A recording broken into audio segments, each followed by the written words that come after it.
너무 맛있어서 자꾸만 리필해달라고 하는 한정식 오이 무침. 뭐가 달라도 다르거든요. 바로 시작할게요. 보통 오이 절이시잖아요. 저도 오늘 절일 거예요. 근데 여러분들이 절였던 거랑 차원이 틀립니다. 보통 소금하고 설탕하고 많이 절이시죠. 저는요, 소금 안 넣습니다. 소금 안 넣고요, 식초를 넣습니다. 설탕도 한 큰술 넣어줄 거예요. 식초하고 설탕만 넣지 소금은 넣지 않습니다. 소금을 넣게 되면 오이에서 수분이 나와가지고 아삭아삭함이 덜합니다. 그렇지 않아도 물기가 생기는 게 오이 무침인데 방법이 있습니다. 제가 조금 이따 비법 알려드릴게요. 양파도 절여야 되는데 20분은 오이하고 이렇게 절이고 10분을 양파까지 넣어가지고 절여보도록 하겠습니다. 자, 이렇게 물기를 뺐는데 물기를 빼서 넣어주도록 할게요. 제가 아까 소금에 절이지 않아서 아삭아삭함을 유지시켜준다 그랬잖아요. 자, 그런데 그럼 오이에서 나오는 수분을 어떻게 할 거냐고? 제가 아까 방법이 있다 했잖아요. 바로 방법이 참기름을 먼저 넣어서 코팅을 해주는 거예요. 이러면 다음날 먹어도 물이 생기지 않습니다. 고춧가루 넣어주도록 할게요. 고추장도 넣어주도록 하겠습니다. 다진 마늘도 넣어주도록 할게요. 간장, 참치액 한 큰술, 올리고당 한 큰술, 통깨 한 큰술. 조리기능장에 명예를 걸고 오늘 콩나물 무침 확실하게 알려드릴게요. 콩나물 이제 깨끗하게 씻어왔고요. 콩나물을 찔 거예요. 그런데 뭐 채반에 놓고 찌는 게 아니라 그냥 이렇게 냄비에다가 놓고 물은요, 이 정도, 네, 충분합니다. 제일 중요한 첫 번째는요, 콩나물을 잘 찌는 거예요. 강불로 킬게요. 열 받아서 김이 나면 1분, 이 정도면 충분합니다. 콩나물 머리가 안 익는데 머리에서 비린내 나지 않나요? 맞아요. 콩나물 머리가 안 익었어요. 불을 끄고 나서 이 뚜껑을 안 열 거예요. 그러면 여기는 굉장히 뜨겁기 때문에 그 여열로 머리가 마저 익습니다. 네, 자, 1분이 됐습니다. 저 불 끌게요. 뚜껑은 안 열어요. 5분을 기다려보도록 할게요. 양념 뭐뭐 들어가는지 굉장히 많이 물으시거든요. 마른 새우예요. 이거를 갈아서 넣어요. 고소하고 구수한 맛 약간 높여주는 거예요. 네, 자, 5분이 됐습니다. 자, 그러면은 이렇게, 보세요. 이렇게 찐 콩나물은 머리가 떨어지지 않습니다. 뜨거울 때 무치면은 물이 생겨요. 수분이 생겨요. 그래서 이거를 식혀줄게요. 콩나물 넣고, 만약에 소금으로 하실 분은 한 3분의 2 작은 술 정도. 저는 오늘 연두 쓸게요. 한 큰술 넣어줄게요. 우리 새우가루, 빠은깨, 마늘도 한 작은술, 참기름 하나, 2개, 들기름 2 작은술. 담는 요령도 정말 중요합니다. 첫 번째, 이렇게 담으면 너무 예쁘죠? 여기 남은 거를 이렇게 하고 나면, 지금 저는 콩나물 머리가 거의 없죠? 여러분들은 아마 무치고 나면 여기에 콩나물 머리가 엄청 있을 거예요. 양념 있는데 그걸 맨 위에 올리게 되면 지저분해 보인단 말이죠. 첫 번째 올리고 나서, 이게 이제 두 번째인데 사실은 이거를 맨 위로 올릴 거예요. 나머지를 이렇게 해가지고 요걸로 이렇게 밑장을 까는 거예요. 그런 다음에 요거를 이렇게 와서 이렇게 담아주시는 거예요.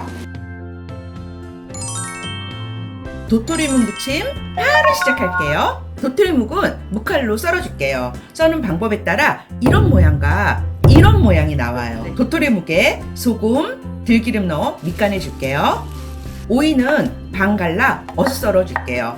당근과 양파 채 썰어주고, 상추는 1cm 폭으로 썰어줄게요. 설탕, 통깨, 양조간장, 고춧가루, 식초, 매실청, 참기름. 여기서 포인트! 도토리묵 양념에 마늘은 절대 넣지 않아요. 마늘을 넣으면 도토리묵 무침에서 쓴맛이 납니다. 도토리묵에 양념장을 넣고 살살 버무려 양념을 입혀주고, 채소와 나머지 양념을 넣고 살살 버무려주면 구수하고 쫄깃한 맛있는 도토리묵 무침 완성!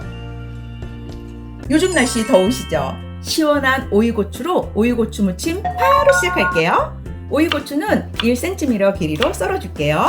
된장, 들깨가루, 올리고당, 마요네즈, 설탕, 통깨, 식초. 여기서 포인트, 바로 겨자입니다. 된장의 강한 맛은 마요네즈가 잡아주는데, 겨자를 넣어주면 마요네즈의 느끼함과 된장의 텁텁함을 싹 없애줘요.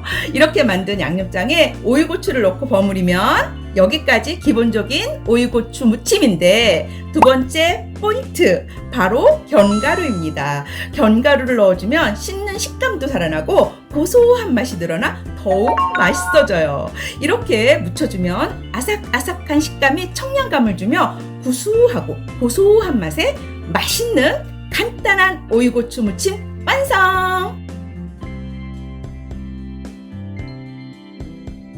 가지무침하면 보통 물컹물컹 흐물흐물해서 많이들 선호하지 않으셨죠? 그런데 오늘은 그 식감을 완전히 뒤집어 볼 거예요. 고기처럼 쫄깃하고 씹는 식감이 살아있는 탱탱한 가지무침 바로 시작할게요. 바로 포인트, 가지를 방망이로 두들겨 줄게요. 그러면 안에 있는 가지씨가 자연스럽게 분리가 되는데요. 가지를 반으로 잘라 분리된 씨를 버려줄게요. 이 뭉쳐있는 씨가 수분이 굉장히 많아 가지가 물컹해지는 원인이에요. 가지를 반으로 잘라 별대로 길게 찢어줄게요.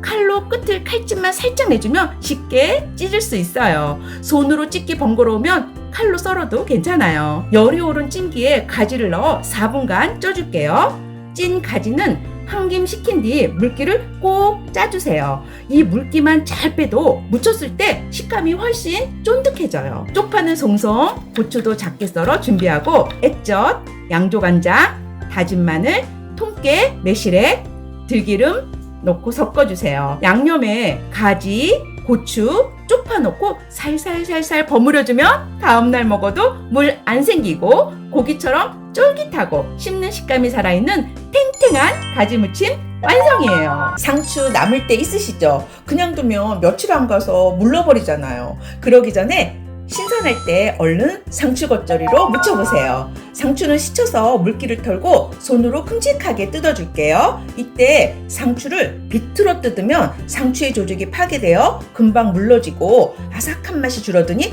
꼭 이렇게 잘라주세요.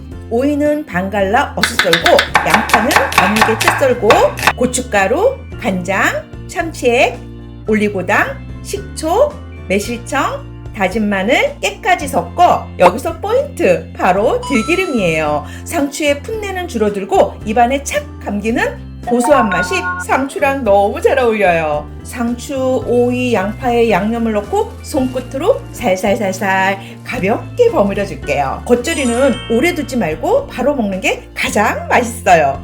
입맛 없던 날 상추와 채소 넣어 겉절이 무쳐서 비타민 충전해 보세요.